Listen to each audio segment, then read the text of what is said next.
This is Philadelphia Eagles Now by Chat Sports. Chase Sr. here with you, and no matter where you are or how you're tuned in, as always, I greatly appreciate all of you for making today's show a part of your day. As for what we're getting into, it's rivalry week, baby. Eagles, Cowboys, the Birds traveling to Arlington, Texas, just outside of Dallas, to take on the Cowboys in search of 5 consecutive wins. I know the Cowboys have lost 3 games in a row.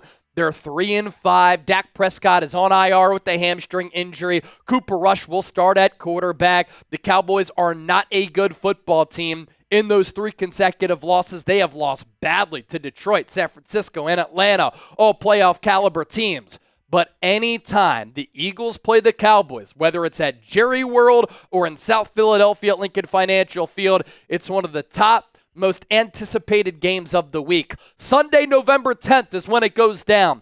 4:25 p.m. Eastern. That's when kickoff is set for 1:25 p.m. Pacific out on the West Coast. And yeah, AT&T Stadium in Arlington, Texas. Philadelphia, winners of 4 consecutive games. One of the hottest teams in football. 7.5-point favorites. The over-under pretty low at 42. The Eagles right now, second placed in the NFC East behind the Washington Commanders at 6-2. They have the number 11 overall scoring offense in the National Football League, averaging 24.9 points per game. I honestly think that number can get better if the Eagles get better in the red zone and make some improvements on some of those money downs in critical situations, especially in that red area. And then Vic Fangio is coaching his ass off right now. The Eagles have really turned it around on the defensive side of the ball. The 9th-ranked scoring defense in the NFL, surrendering just 19.4 points per game. The Cowboys, on the other hand, 3-5. 20th ranked scoring offense, 31st, second to last on the defensive side of the football. They are giving up, led by defensive coordinator Mike Zimmer, 28.1 points per game, second to last in the National Football League. Before we fully dive into this game and give you a Week 10 preview, be sure to hit that subscribe button, join the movement on the largest independently run Eagles channel right here on YouTube, but also join us on Sunday. Nobody comes close to reaching the amount of viewers that we put up during our watch parties. It's the best place to experience an Eagles game day outside of being at the actual game. So hit that bell icon, turn on your notifications. Therefore, anytime we go live, anytime we push out a show, you'll be notified. Go Birds. Beat Dallas. That is the motto. My initial thought for this game. These are 2 teams on opposite trajectories. The Eagles are rolling right now, playing well defensively. Complimentary offensively. Jalen Hurts has been playing like one of the top quarterbacks in the National Football League during this 4-game winning streak. Saquon Barkley's playing like the NFL Offensive Player of the Year. The Eagles have one of the top wide receiver tandems in the NFL. Kellen Moore, Vic Fangio doing a good job on their respective sides of the football. And so Philadelphia right now is confident, and they found that identity. The Dallas Cowboys don't have an identity, and they're free-falling right now. But you can't take them lightly because this is a divisional game. They're trying to save their season, and the Cowboys want nothing more than to get their season back on track with a win at home over the Eagles. Why you can't take this team lightly, I get it. Dak Prescott is out, but Cooper Rush is a viable backup. Prescott, by the way, placed on injured reserve after suffering a hamstring injury this past Sunday against the Atlanta Falcons. That means because he's going on IR that he will miss at least 4 games. Cooper Rush elevates to be the starting quarterback. Former Niners draft pick Trey Lance is the backup. And Dak Prescott this year, he goes out of the lineup having played some of the worst football in his career. He's tied for the 3rd most interceptions in the NFL with 8. And he has the 2nd lowest completion percentage of his career at 64.7%. And my take on Dak is a good quarterback, not an elite one. I wouldn't have paid him $60 million. I looked at what the Cowboys did this offseason. Their biggest acquisitions, a washed Ezekiel Elliott and a washed, past his prime, Eric Kendricks at the linebacker spot. They lost multiple offensive linemen. They paid Dak Prescott $60 million per year. CeeDee Lamb is making a lot of coin. Micah Parsons is going to be due for a contract extension. You know what Dak is.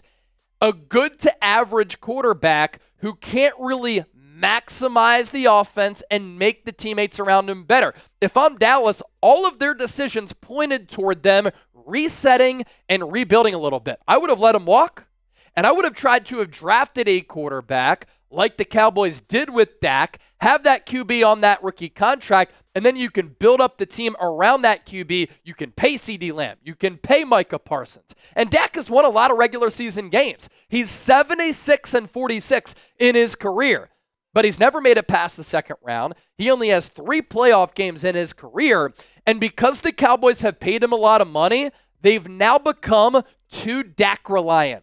He is not a quarterback who's going to find success when he has to throw it 30, 40, 50 times per game. The Cowboys were at their best when he was on that rookie deal, when they had a stout offensive line, a good running game when Ezekiel Elliott was in his prime, and some good wide receivers on the outside. But since they've paid him, they want him to be that prototypical drop-back passer. He's just not that guy. As for Cooper Rush, somewhat limited. He's not going to give you the running threat that Dak will, although Dak's running ability has kind of gone downhill since that broken ankle a couple of years ago. But he is going to manage the offense, and when the Cowboys can run it successfully, they can run some play action. That's when Rush can find success. And I just think that the Cowboys are more balanced when they have Rush at quarterback, and we saw that a couple of years ago when he went 5-1 as the starter. Now, in his career, 30 games played, 60% completion percentage, under 1,800 yards, 9 touchdowns, 6 picks. If he were to go down, you have Trey Lance, who's very talented, more mobile, stronger arm, but is so raw. He barely played at North Dakota State. He was hurt by that COVID year. The Niners moved up to take him a few years ago. He never really saw the field, and because of that, doesn't play like a confident player or a player who has that much experience. In the preseason, you saw some ability, but the accuracy is an issue, sub 65%, and the bad decision-making, that's a problem as well. 4 touchdowns, 5 picks throughout the preseason for Trey Lance. To the Cowboys injury report here. Dak Prescott out of this game because of a hamstring injury. Deron Bland has not played yet this year because of a foot issue. Trayvon Diggs dealing with the calf injury that he suffered a couple of weeks ago. And then Micah Parsons, he should come back due to that high ankle sprain. And then CeeDee Lamb is dealing with an AC joint sprain in his shoulder, but signs point to him being able to play in this game. And he's actually had a lot of success alongside Cooper Rush. It's been a pretty good 1-2 punch. On the Eagles injury report, wide receiver A.J. Brown, knee issue. Tight end Dallas Goedert, hamstring. Cornerback Darius Slay, groin. The good news for Philadelphia is that A.J. Brown was a limited participant on the practice field on Wednesday as we record this. Dallas Goedert was a full participant. But as we're recording this show, the Eagles released their injury report, and there are a lot of names on there. So let's pass that information along. Devontae Smith, coming off back-to-back awesome games. A touchdown in each of those ball games. Against Cincinnati, against Jacksonville. Did not participate because of a hamstring injury. Nolan Smith did not practice because of a groin issue. Ben Van Sumeren, concussion. These following players, limited participants. Saquon Barkley, rest. Mekhi Becton, ankle. A.J. Brown, knee. Bryce Huff, wrist. Jalen Hurts, rest. Fred Johnson, knee. He had a brace there. Cam Jurgens, wrist. Darius Slay, groin. Anaya Smith, ankle. Josh Sweat, hip. Jeremiah Trotter Jr., hip. And then, as I mentioned, Dallas Goedert, a full participant. The Eagles in this game, regardless of injuries, how healthy they are, they have an opportunity to put the fork in Dallas. On the other sideline, the Cowboys have an opportunity to save their season. They become 4-5. A wild card spot puts them in the hunt there. So who you got in this game? I'll give you my prediction coming up a little bit later. PHI for the Eagles, DAL for the Dallas Cowboys. Get those predictions in down in the comment section right now. Our sponsor for today's Philadelphia Eagles, now our friends at Game Time, the best app in the ticketing marketplace. Best seats at the lowest price guaranteed. Prices drop as the event gets closer. And you're going to get in the door with the best vantage point and be able to save money. Thanks to Game Time Picks, curation makes it easier to find tickets to sporting events, concerts, comedy shows, theater events, and a whole lot more. What I absolutely love about this app, in addition to the flash deals and the ticket insurance, And also, if you find a lower ticket elsewhere, Game Time will credit you 110% of the difference. My favorite part, how you can see the view from your seat before you buy, so you know exactly what to expect when you arrive. If you want to go to Eagles Cowboys at AT&T Stadium, it's a wonderful environment, beautiful stadium.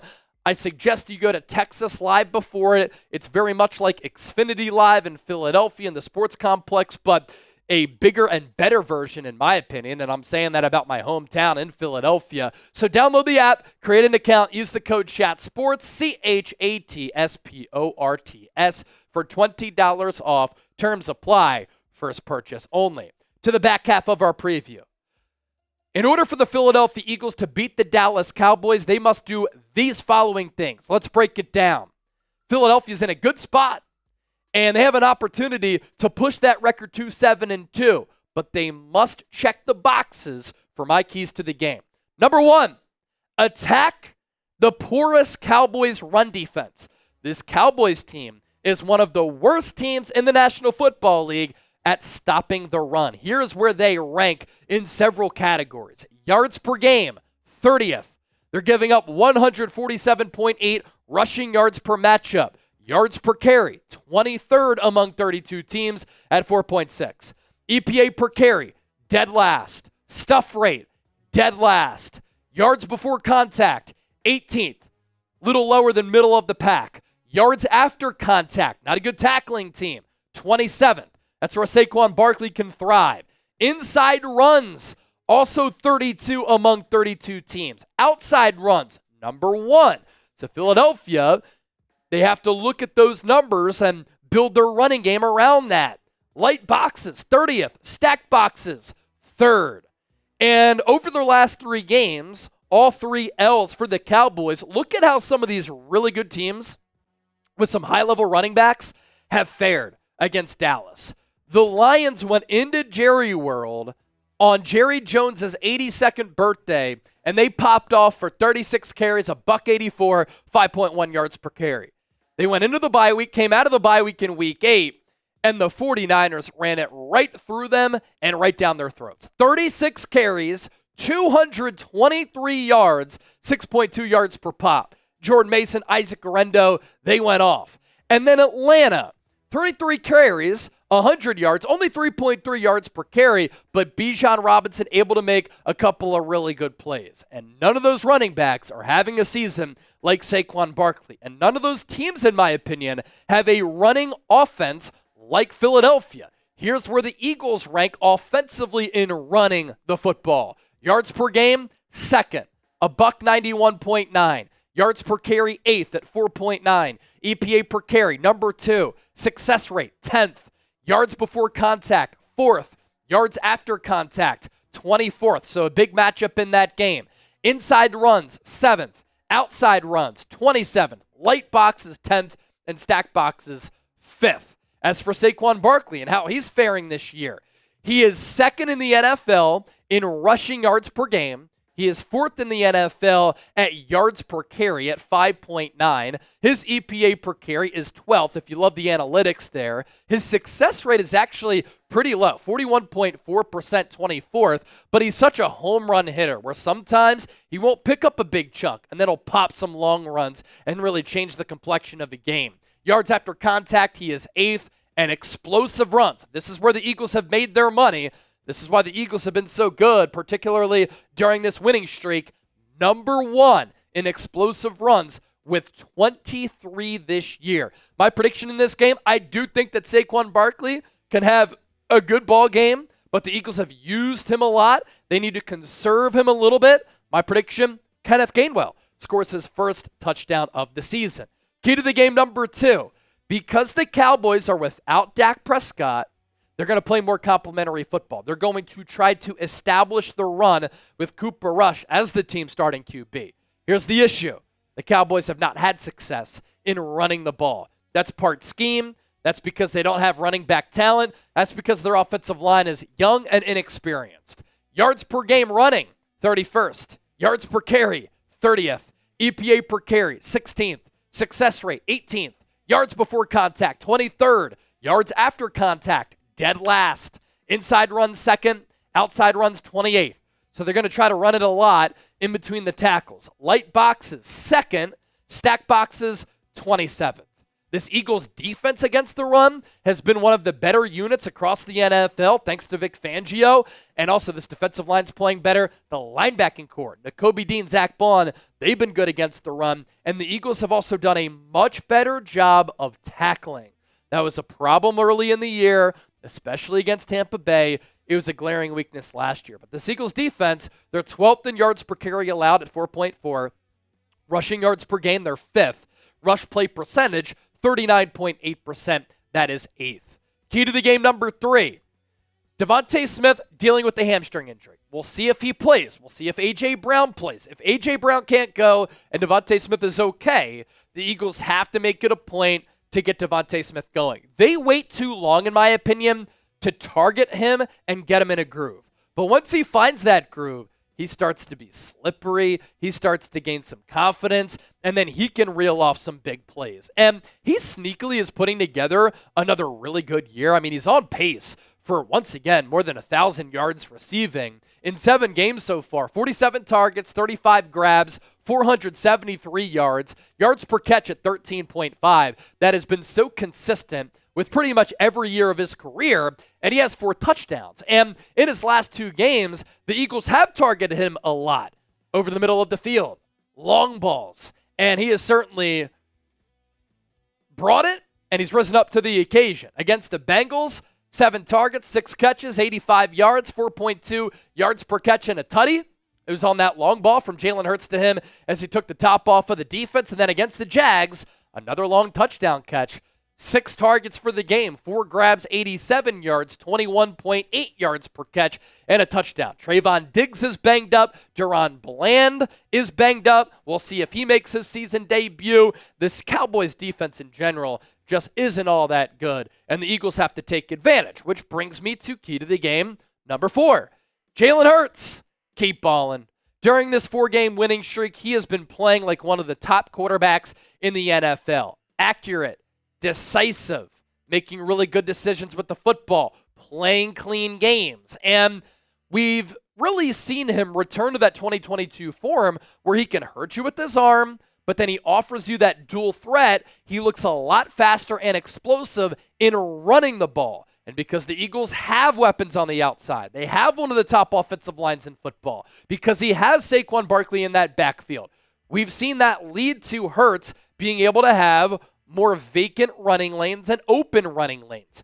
These are just his passing numbers and then total touchdowns during this 4-game winning streak. Against the Browns, 16-25 coming out of the bye, 264 yards through the air, 64% completion percentage, 2 total touchdowns. Against the Giants, very efficient, but the Eagles ran for 250-plus yards, 10-14, $114. He completed 71.4% of his throws, 3 total touchdowns. Against the Bengals, completed 80% of his passes, 16-20, 236 yards, 4 total touchdowns. And then against the Jags, I really think this Bengals and Jags game, 2 of the top games that he's played in recent memory, 18-24, 230, 75% completion rate, 3 total touchdowns. So during this 4-game winning streak, that is 12 combined touchdowns and 0 giveaways. Not just interceptions, 0 giveaways in general. And then lastly,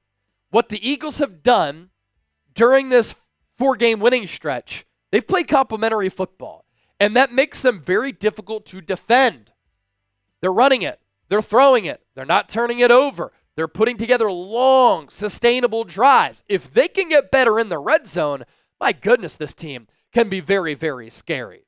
The Cowboys defense, on the other hand, they are 31st in points per game at 28.1. They're 27th in yards per game at 364.8. EPA per play, dead last in the NFL. Passing yards per game, they are 18th. And rushing yards per game, they are 30th. And so Philadelphia, whether they are shorthanded or not, they have enough talent, they have a good scheme, and their quarterback is playing well enough for them to have success against this team. Kellen Moore revenge tour, I need to see it. Predict the score. Philadelphia Eagles, Dallas Cowboys. I think the Eagles win once again. They become 7-2 following this Week 10 tilt in Texas. and they win by a final score of 28-20. A garbage time field goal or touchdown to make this game a little bit more close.